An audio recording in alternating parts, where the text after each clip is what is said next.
Crop improvement का next lecture है sunflower crop improvement, सूरजमुखी फसल उन्नयन।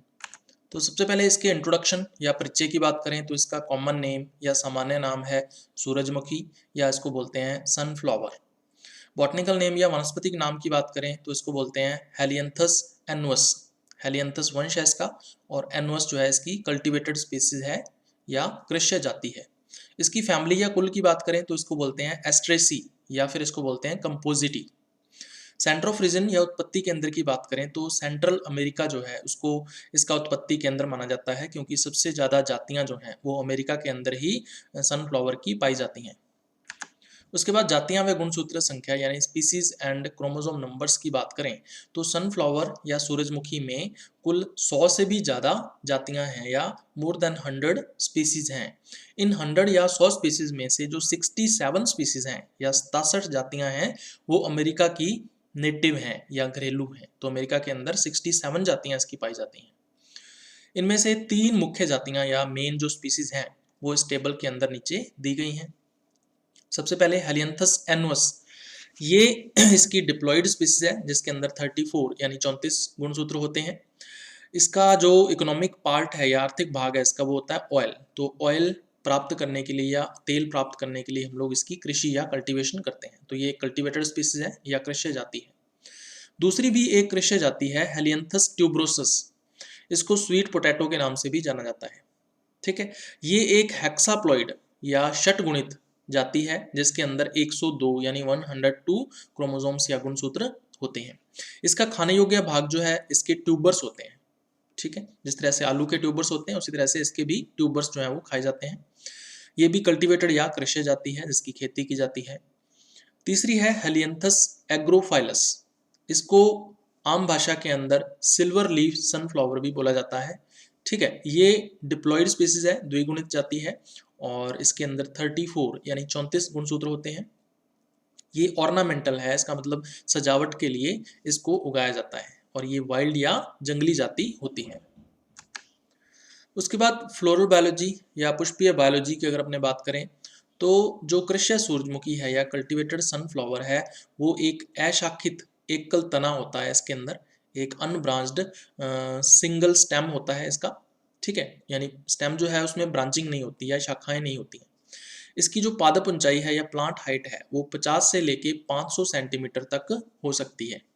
सनफ्लावर या सूरजमुखी की बात करें तो इसके अंदर जो पुष्पक्रम या इन्फ्लोरेसेंस होता है उसको पॉपुलरली हम लोग बोलते हैं कैपिटुलम या उसको हेड के नाम से भी जाना जाता है। और कैपिटुलम या हेड का पाया जाना एस्ट्रेसी कुल का करेक्टरिस्टिक फीचर है या लाक्षणिक गुण है। तो ये इसका लाक्षणिक पुष्पक्रम या करेक्टरिस्टिक इन्फ्लोरेसेंस है। इसका मतलब एस्ट्रेसी के अंदर जितने भी मेंबर्स आते हैं या जितने भी सदस्य आते हैं उन सभी में जो पुष्पक्रम है या इन्फ्लोरेसेंस है वो कैपिटुलम या हेड ही होता है। प्रत्येक जो पुष्पक्रम होगा सूरजमुखी का या इन्फ्लोरेसेंस होगा जिसको हेड या कैपिटुलम बोलते हैं उसमें कितने फ्लावर्स होते हैं तो 700 से लेके 3000 तक पुष्प या फ्लावर्स जो हैं वो इन्फ्लोरेसेंस या पुष्पक्रम के अंदर हो सकते हैं। इस डायग्राम के अंदर आप देख सकते हो इसमें कैपिटुलम या हेड को प्रदर्शित किया गया है। तो इसमें सबसे नीचे की तरफ इसका वृंत या स्टॉक होता है जिसको पेडंकल कहा जाता है। ये पेडंकल जो है वो अपने शीर्ष भाग पर फूला हुआ होता है या स्वलन होता है और इस स्वलन स्ट्रक्चर या फूली हुई संरचना को रिसेप्टिकल कहा जाता है। इसी रिसेप्टिकल के ऊपर फ्लावर्स जो है वो लगे हुए रहते हैं। तो सूरजमुखी का जो इन्फ्लोरेसेंस है या पुष्पक्रम है इसमें 2 प्रकार के फ्लावर्स पाए जाते हैं। एक तो होते हैं डिस्क फ्लोरेट्स और दूसरे होते हैं रे फ्लोरेट्स। डिस्क फ्लोरेट्स जो हैं वो बिल्कुल सेंटर में या केंद्र में पाए जाते हैं, रिसेप्टिकल के बिल्कुल केंद्र में लगे रहेंगे। और जो रे फ्लोरेट्स हैं ये पेरिफ्री पर यानी कि परिधि पर लगे हुए रहते हैं। तो आप लोग देख सकते हो चारों तरफ परिधि पर लगे हुए रहेंगे और डिस्क फ्लोरेट्स जो है वो केंद्र में लगे हुए रहेंगे। इसके अलावा इसमें ब्रैक्ट्स या सहपत्र भी होते हैं जिनको इन्वोल्यूकर ब्रैक्ट्स कहा जाता है। तो ये ग्रीन कलर के या हरे रंग के ब्रैक्ट्स होते हैं जो कि रिसेप्टिकल पर नीचे की तरफ लगे हुए रहते हैं। तो ये चारों ओर लगे रहेंगे। अब जो पुष्पक्रम या इन्फ्लोरेसेंस है उसमें मैंने आपको बताया कि 2 प्रकार के पुष्प या फ्लावर्स होते हैं। एक को बोलते हैं डिस्क फ्लोरेट्स और दूसरे को बोलते हैं रे फ्लोरेट्स। तो सबसे पहले हम लोग देखेंगे कि डिस्क फ्लोरेट्स जो हैं ये किस प्रकार के होते हैं और क्या इनके करैक्टर्स होते हैं। तो ये कैपिटुलम या जो पुष्पक्रम है उसके केंद्र में, बिल्कुल सेंटर में ये उपस्थित होंगे और ये द्विलिंगी या बाइसेक्सुअल फ्लावर्स होते हैं। इसका मतलब पुंकेसर और स्त्रीकेसर, स्टामेन्स एंड कार्पेल्स जो है वो एक ही फ्लावर या पुष्प के अंदर पाए जाते हैं।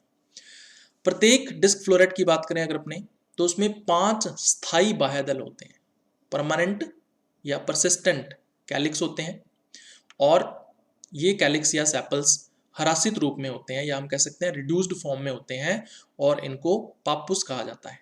ठीक है, तो ये फ्लाइंग में या उड़ने में सहायता करते हैं, किसकी? फल की। स्थायी बाह्यदल है, परसिस्टेंट कैलिक्स है, इसका मतलब ये फल के ऊपर या फ्रूट के ऊपर भी लगे रहते हैं और उसके प्रकीर्णन में या उसके हम कह सकते हैं डिस्पर्जन में सहायता करते हैं। प्रत्येक जो पुष्प है या प्रत्येक डिस्क फ्लोरेट जो होता है उसमें 5 पीले नारंगी रंग के यानी येलो ऑरेंज कलर के संयुक्त दल होते हैं, यानी कि जो पेटल्स हैं वो आपस में जुड़े हुए रहते हैं, और पेटल्स का रंग क्या है? पीला नारंगी या येलो ऑरेंज, और ये 5 या 5 होते हैं संख्या के अंदर। प्रत्येक जो डिस्क फ्लोरेट है उसमें 5 स्टामेन्स या पुंकेसर आपको देखने को मिलेंगे, और 2 अंडप या कार्पेल्स जो है वो आपको देखने को मिलेंगे। तो बाई कार्पिलरी कंडीशन यहाँ पे पाई जाती है। सममिति की बात करें, सिमेट्री की, तो ये पुष्प डिस्क फ्लोरेट्स जो है ये त्रिज्यात सममिति या एक्टिनोमॉर्फिक सिमेट्री के होते हैं। प्रत्येक जो डिस्क फ्लोरेट है उसमें एक बीजांड या एक सिंगल ओव्यूल होता है, और ये ओव्यूल आधारीय बीजांडन्यास यानी बेसल प्लासेंटेशन के अंदर पाया जाता है। इसको हम लोग डायग्राम से समझते हैं। तो ये अभी डिस्क फ्लोरेट कुछ इस तरह का दिखाई देता है। तो इसमें ट्यूबुलर पेटल्स होते हैं, ट्यूब का निर्माण करते हैं जो पेटल्स हैं इसके या दल हैं, और इस तरह से ट्यूब बन जाएगी, और इसके ट्यूब के बिल्कुल नीचे की तरफ एक फुली हुई स्ट्रक्चर होती है छोटी सी, जिसको ओवरी या अंडाशय बोल देते हैं, और इस ओवरी और ट्यूबुलर पेटल्स के बिल्कुल बीच में से चारों तरफ ये पेपस या सेपल्स जो है वो पाए जाते हैं। ठीक है, ये उड़ने में सहायता करते हैं फल की। और इसके अलावा स्टिग्मा जो है वो ऊपर की तरफ निकली हुई रहती है, वर्तिकाग्र, जो कि आपको ऊपर की तरफ दिखाई देती है। तो डिस्क फ्लोरेट कुछ इस तरह का दिखाई देता है। अगर अपने इसका फ्लोरल डायग्राम देखना चाहें तो ये है भी डिस्क फ्लोरल डायग्राम। इसमें सबसे ऊपर की तरफ मदर एक्सेस या मातर अक्ष हो जाएगा, जिस अक्ष के साथ ये फ्लावर जुड़ा हुआ रहता है उसको मदर एक्सेस या मातर अक्ष कहते हैं। इसमें सबसे बाहर की तरफ सेपल्स होते हैं जो कि रिड्यूस्ड फॉर्म में या ह्रासित रूप में होते हैं, जिनको पापुस कहा जाता है। ठीक है, इसके अलावा इसमें ब्रैक्ट या सैपत्र भी होता है, जो कि इन्वोल्यूकर, हम लोग इसको ब्रैक्ट बोल सकते हैं। सेपल्स के अंदर की तरफ जो चक्र होता है, सेपल्स कितने हैं? अभी 5 हैं, देखो 1 2 3 4 एंड 5। ठीक है, और ये स्वतंत्र हैं या फ्री हैं, इसका मतलब एक दूसरे के साथ जुड़े हुए नहीं है।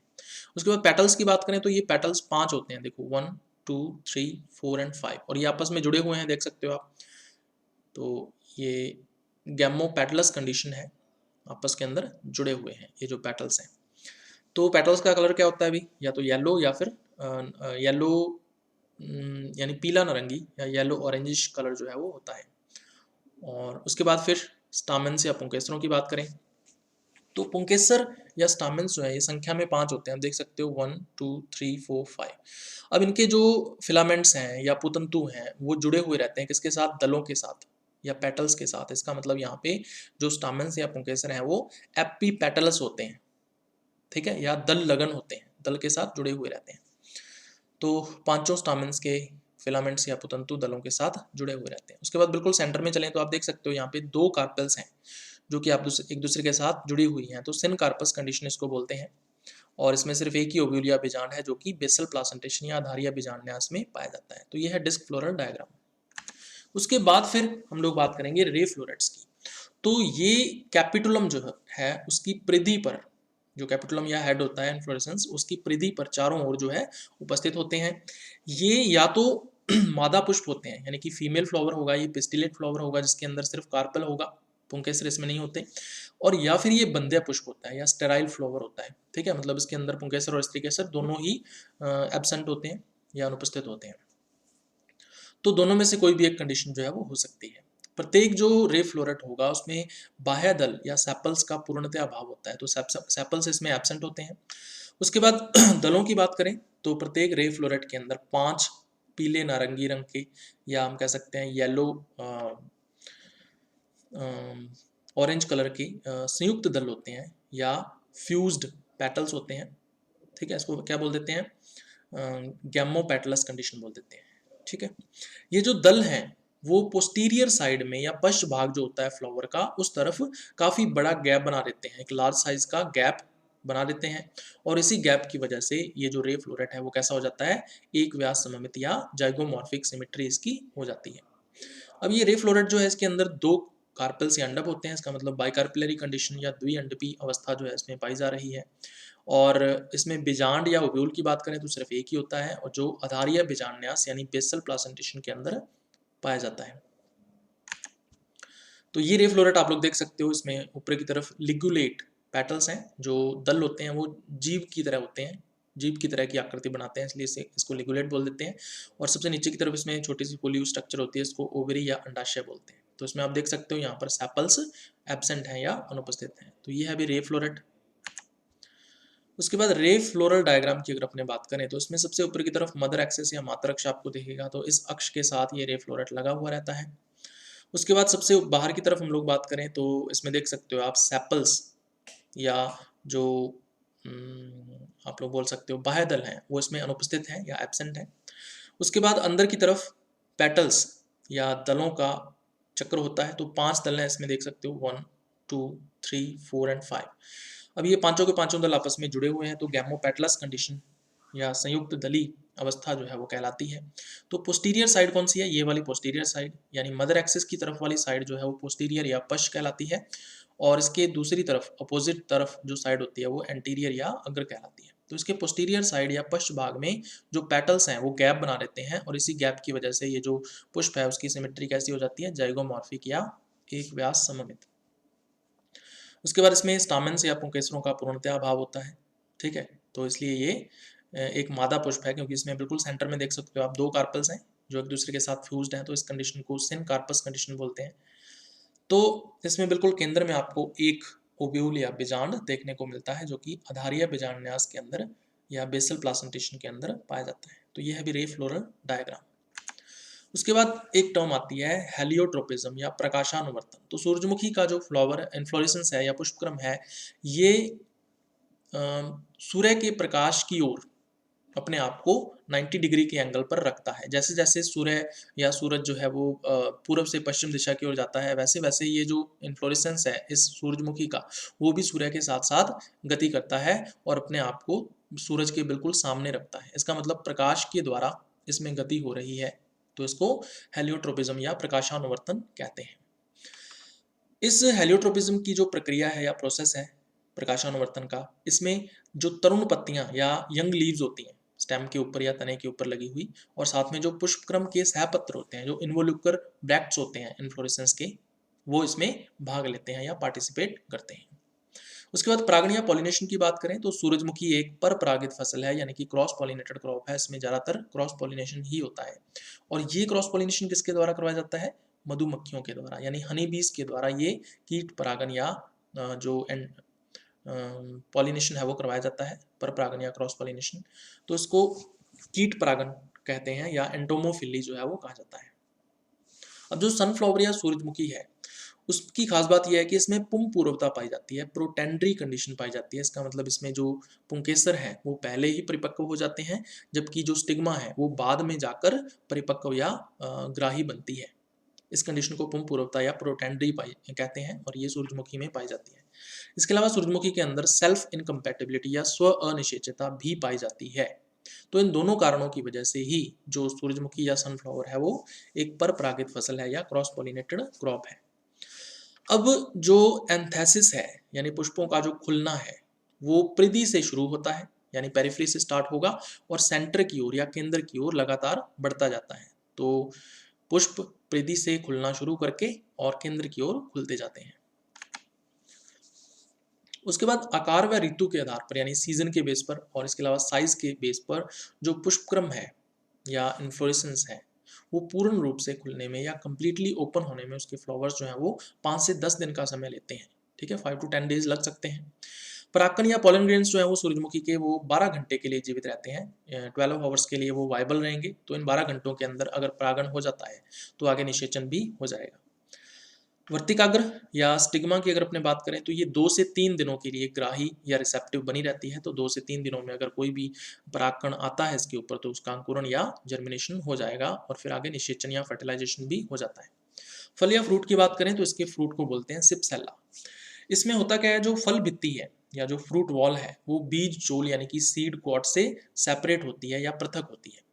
इसमें बाह्य दल या जो सेपल्स हैं वो स्थायी होते हैं यानी परसिस्टेंट होते हैं, यानी फ्रूट के साथ लगे हुए रहते हैं और पापुस का निर्माण करते हैं। और ये पापुस फल के वायु द्वारा प्रकीर्णन में, ठीक है, जब फ्रूट का बाय एयर डिस्पर्जन होता है या प्रकीर्णन होता है तो उसमें ये पापुस पैराशूट की भांति कार्य करते हैं, ठीक है, और उसको फल को उड़ाने में या उसकी फ्लाइंग में सहायता करते हैं। उसके बाद बात करेंगे हम लोग प्रजनन उद्देश्य या ब्रीडिंग ऑब्जेक्टिव्स की। तो कौन कौन से ऐसे उद्देश्य या ऑब्जेक्टिव्स हैं जिनको पूरा करने के लिए हम लोग ब्रीडिंग मेथड्स या प्रजनन विधियों का उपयोग सूरजमुखी के अंदर करते हैं। सबसे पहला है अधिक बीज उपज या हाई सीड यील्ड। तो सूरजमुखी में जो यील्ड या उपज है वो कुछ कारकों के ऊपर या फैक्टर्स के ऊपर निर्भर करती है जिनके बारे में आपको पता होना चाहिए, जैसे पादप ऊंचाई या प्लांट हाइट। जितनी ज़्यादा प्लांट हाइट होगी उतनी ही ज़्यादा उपज जो है प्रति हेक्टेयर प्राप्त होगी। उसके बाद है हेड का व्यास या हेड डायमीटर। जो व्यास जितना ज़्यादा होगा हेड या कैपिटुलम का, उतने ही ज़्यादा उसके अंदर सीड बनेंगे तो उतनी ही ज़्यादा उपज आएगी। तने का व्यास या स्टेम डायमीटर। स्टेम का डायमीटर जितना ज़्यादा होगा उतना ही बड़ा उसके ऊपर हेड या कैपिटुलम बनेगा और उसकी उतनी ही ज़्यादा उपज आएगी। उसके बाद है प्रति पादप पर्ण का क्षेत्रफल, लीफ एरिया पर प्लांट। तो प्रति पौधा जितना ज़्यादा लीफ का क्षेत्रफल होगा, पर्ण का क्षेत्रफल होगा, उतना ही ज़्यादा वो लाइट को एब्जॉर्ब करेगा और उतनी ही ज़्यादा प्रोडक्टिविटी या उत्पादकता आएगी। उसके बाद बीज भार या सीड वेट। जितना ज़्यादा बीज भार होगा उतनी ही ज़्यादा प्रति हेक्टेयर उपज जो है वो सूरजमुखी की हमें प्राप्त होती है। उसके बाद आता है शीघ्र परिपक्वन या अर्ली मैचुरेशन।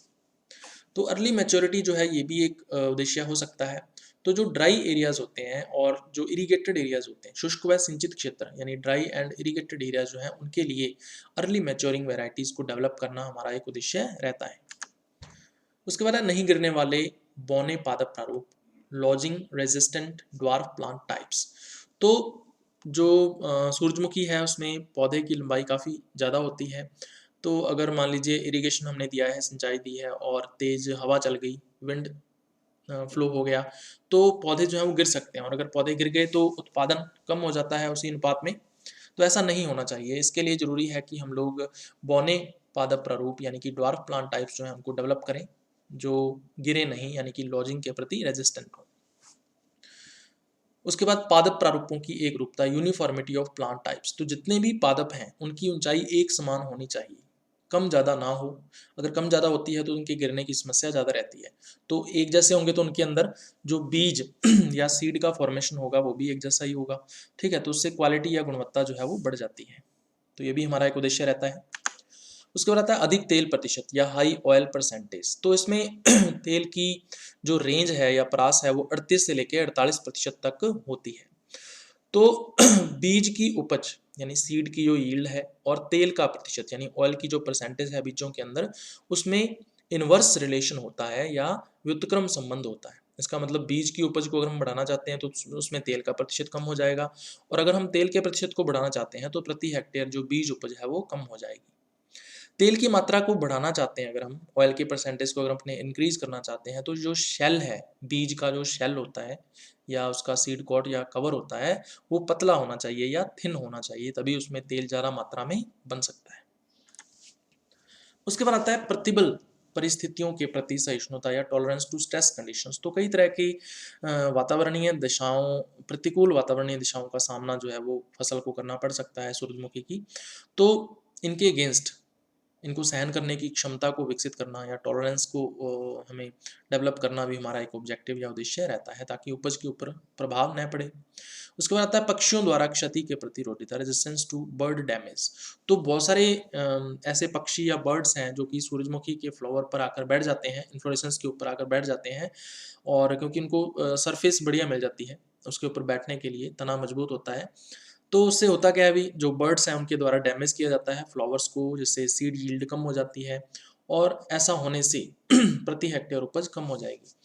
तो इससे बचने के लिए हमें ऐसी वैरायटीज डेवलप करनी पड़ेंगी जो बर्ड डैमेज के प्रति या पक्षियों के द्वारा क्षति के प्रति रोधी हो या रेजिस्टेंट हो। तो ये भी हमारा एक ऑब्जेक्टिव रहता है। उसके बाद आता है रोग रोधिता या डिजीज रेजिस्टेंस। तो बहुत सारे ऐसे रोग हैं जो कि सनफ्लावर या सूरजमुखी की क्रॉप में फैलते हैं, जिससे उपज व गुणवत्ता जो है वो कम हो जाती है। तो कौन कौन से ऐसे रोग हैं जिनके प्रति रेजिस्टेंट वैरायटीज या रोधी किस्में हमें विकसित करनी होती हैं, उनके बारे में आपको पता होना चाहिए। तो ये रोग के नाम आपको ध्यान में रखने हैं: leaf spot, rust, root rot and damping off, stem rot, head rot and powdery mildew. उसके बाद कीट रोधिता या इंसेक्ट रेजिस्टेंस। तो बहुत सारे ऐसे इंसेक्ट्स हैं जो सूरजमुखी की फसल को डैमेज करते हैं, जिससे गुणवत्ता और उपज जो है प्रति हेक्टेयर कम हो जाती है। इसलिए हमें इंसेक्ट्स के प्रति रेजिस्टेंट वैरायटीज को डेवलप करना हमारा एक ऑब्जेक्टिव रहता है। तो कौन कौन से ऐसे इंसेक्ट्स हैं जो सूरजमुखी की क्रॉप को डैमेज करते हैं और इनके अगेंस्ट हमें रेजिस्टेंट वैरायटीज डेवलप करनी है, तो इनके नाम आपको पता होने चाहिए। जिसमें हेड डैमेजिंग पेस्ट आता है, ग्रास हॉपर्स हैं, जैसिड्स हैं, लीफ ईटिंग कैटरपिलर्स हैं, सनफ्लावर मॉथ है, सनफ्लावर मिज है एंड सनफ्लावर बीटल। उसके बाद प्रजनन विधियां या ब्रीडिंग मेथड्स की हम लोग बात करेंगे, तो उनको एक एक करके डिस्कस करेंगे। सबसे पहले पुरस्थापन या इंट्रोडक्शन की बात कर लेते हैं। तो 1969 में 1969 में यूएसएसआर से जो सनफ्लावर या सूरजमुखी है उसकी कुछ वेराइटीज या किस्मों को भारत में पुरस्थापित या इंट्रोड्यूस किया गया था। तो इनके नाम आपको ध्यान में रखने हैं: EC 68413, EC 68414, EC 68415 and EC 68874। उसके बाद इसके अलावा पुंजवरण या मास सिलेक्शन विधि का उपयोग जो है वो भी सनफ्लावर या सूरजमुखी के अंदर काफ़ी अधिक किया जाता है। इसके अलावा संश्लिष्ट किस्में यानी सिंथेटिक वेराइटीज़ जो हैं वो भी काफ़ी डेवलप की जाती हैं सनफ्लावर या सूरजमुखी के अंदर। उसके बाद पस्टोवॉइट मेथड ऑफ रिजर्व, इस विधि को या इस मेथड को पस्टोवॉइट ने विकसित किया था। कब? 1967 के अंदर, 1967 में। कहाँ पर? यूएसएसआर के अंदर। यूएसएसआर क्या है? Union of Soviet socialist republics. ठीक है, तो वहां पर इसको डेवलप किया था पस्टोवॉइट ने 1967 के अंदर। इस विधि के उपयोग से जो सूरजमुखी या सनफ्लावर है उसमें तेल की मात्रा को या ऑयल का जो प्रतिशत होता है, कंटेंट होता है, परसेंटेज है, उसको 30% से हम लोग बढ़ा सकते हैं। कितने तक कर सकते हैं? 50% तक कर सकते हैं। ठीक है, तो इसमें सफलता जो है वो हमें प्राप्त हुई है। यह विधि जो है वो आवर्ती वर्ण का ही एक रूप है। रिकरेंट सिलेक्शन जो मेथड होती है प्लांट ब्रीडिंग या पादप प्रजनन के अंदर, उसका ही एक रूप या फॉर्म है ये जो पस्टोवॉइट मेथड है ऑफ रिजर्व। इसमें हम लोग क्या करते हैं, जो वर्ण है या सिलेक्शन है वो किया जाता है प्रोजेनी के परफॉर्मेंस के आधार पर। जो संतति है उसके निष्पादन के आधार पर हम लोग सिलेक्शन या वर्ण करते हैं, और फिर जो केवल सुपीरियर प्लांट्स होते हैं या उत्कृष्ट संततियां होती हैं, केवल उनमें ही पर परागण या क्रॉस पॉलिनेशन जो है वो होने दिया जाता है। उसके बाद संकरण या हाइब्रिडाइजेशन की बात कर लेते हैं। तो 3 ऐसी किस्में हैं जो हाइब्रिडाइजेशन से, संकरण से विकसित की गई हैं: BSH1, BSH2 and BSH8। BSH1 जो है इसको विकसित करने के लिए या डेवलप करने के लिए 2 किस्मों के मध्य क्रॉस करवाया गया। एक किस्म थी CMS234A और दूसरी किस्म थी RHA 274। इन दोनों किस्मों के मध्य क्रॉस करवाया गया, संकरण करवाया गया, और BSH1 हाइब्रिड वैरायटी जो थी वो डेवलप की गई। अन्य किस्में या अदर वैरायटीज की हम लोग बात कर लेते हैं, तो उनके नाम आपको ध्यान में रखने हैं। जिसमें मॉडर्न है, सूर्या, CO1, CO2, SS56 और APSH11 जो है, इन किस्मों के नाम भी आपको ध्यान में रखने हैं। इसके अलावा MSFS 1, 8 और 17, ये 3 किस्में हैं इस नाम से, और सभी राज्यों के लिए या जितने भी स्टेट्स हैं इंडिया के अंदर, उन सबके लिए इनको सुइटेबल या उपयुक्त किस्में माना जाता है। इसके अलावा LDMRSH के नाम से 2 वैरायटीज़ हैं, 1 एंड 3, और ये जो वैरायटीज़ हैं ये डाउनी मिल्ड्यू जो रोग होता है उनके प्रति रोधी या रेजिस्टेंट वैरायटीज़ हैं। उसके बाद सूरजमुखी में विमोचित नई किस्में या रिसेंटली रिलीज्ड जो वैरायटीज़ हैं सनफ्लावर के अंदर, उनकी बात हम लोग कर लेते हैं। तो सबसे पहली है PSH 569 या PSH 569 जो है, ये 2010-11 में पंजाब के लिए, या पंजाब जो स्टेट या राज्य है उसके लिए इसको रिलीज या विमोचित किया गया था। तो ये हाइब्रिड या संकर किस्म है, और इसकी जो उपज है वो बहुत अधिक होती है, ये इंपॉर्टेंट बात है। और इसमें तेल का जो प्रतिशत है वो 40 प्रतिशत इसमें तेल की मात्रा होती है। इसके बाद है CO2। इसको 2013-14 में तमिलनाडु राज्य के लिए विमोचित किया गया था या रिलीज किया गया था। तो ये एक हाइब्रिड या संकर है, ये भी संकर किस्म है। इसमें बीज उपज या सीड यील्ड जो है वो 19 से 22 क्विंटल प्रति हेक्टेयर होती है, जो कि बहुत ज़्यादा है। इसमें तेल की प्रतिशत मात्रा जो है वो 39%, 39% है। परिपक्वता या मैच्योरिटी की बात करें तो ये 85 से 90 दिनों में पककर तैयार हो जाती है। इसकी खास बात यह है कि ये लीफ स्पॉट नाम के रोग के प्रति रोधी होती है या रेजिस्टेंट होती है। उसके बाद RSFV 901 या RSFV 901, जिसको कांठी के नाम से भी जाना जाता है, और इसके अलावा RSFH 130 जो है, जिसको बद्रा के नाम से भी जाना जाता है। तो कांठी और बद्रा नाम की ये दो किस्में 2013-14 में कर्नाटक राज्य के लिए विमोचित या रिलीज की गई थी, और ये भी संकर या हाइब्रिड वेराइटीज है। इनकी बीज उपज कम होती है, 12 से 14 क्विंटल प्रति हेक्टेयर होती है। तेल का प्रतिशत इसमें 39% है, 39% ऑयल की मात्रा होती है। परिपक्वता या मैच्योरिटी में ये 95 से 100 दिनों का समय लेती हैं। और खास बात क्या है कि ये नेक्रोसिस के प्रति रोधी या रेजिस्टेंट वेराइटीज होती हैं। तो ये था अभी अपना आज का लेक्चर। हेलो स्टूडेंट्स, अगर आप BSc एग्रीकल्चर के सभी सब्जेक्ट्स के हिंदी व इंग्लिश में नोट्स लिखित में चाहते हैं तो इसके लिए आपको एक वेबसाइट पर जाना होगा। इसके लिए आपको गूगल में सर्च करना होगा प्लांट ब्रीडिंग 2010, जिसमें कोई भी स्पेस आपको नहीं रखना है। तो हम लोग सर्च करते हैं प्लांट ब्रीडिंग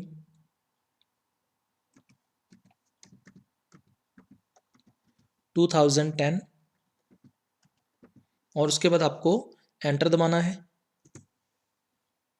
जैसे ही आप एंटर पर क्लिक करते हो तो आपको सबसे ऊपर की तरफ एक लिंक दिखाई देगा साइंस एंड एग्रीकल्चर बॉटनी के नाम से। ठीक है, ये वेबसाइट कौन सी है? plantbreeding2010.blogspot.com। तो इस लिंक को आपको ओपन करना है, तो हम लोग इस पर क्लिक करेंगे। जैसे ही आप लिंक के ऊपर क्लिक करोगे तो आपको एक साइंस एंड एग्रीकल्चर बॉटनी के नाम से वेबसाइट ओपन हुई दिखाई देगी। इसमें आपको लेफ्ट कॉर्नर पर साइड बार पर क्लिक करना है, और जैसे ही साइड बार पर क्लिक करोगे तो आपको यहाँ पर अलग अलग सब्जेक्ट्स के जो लिंक्स हैं वो मिल जाएंगे, और इसके साथ साथ जो ओल्ड पेपर्स के लिंक्स हैं वो भी आपको यहाँ पर आसानी से मिल जाएंगे, जिनके ऊपर क्लिक करके आप नोट्स तक पहुँच सकते हो। जो सब्जेक्ट्स यहाँ पर मेंशन नहीं हैं वो आने वाले टाइम में यहाँ पर ऐड कर दिए जाएंगे।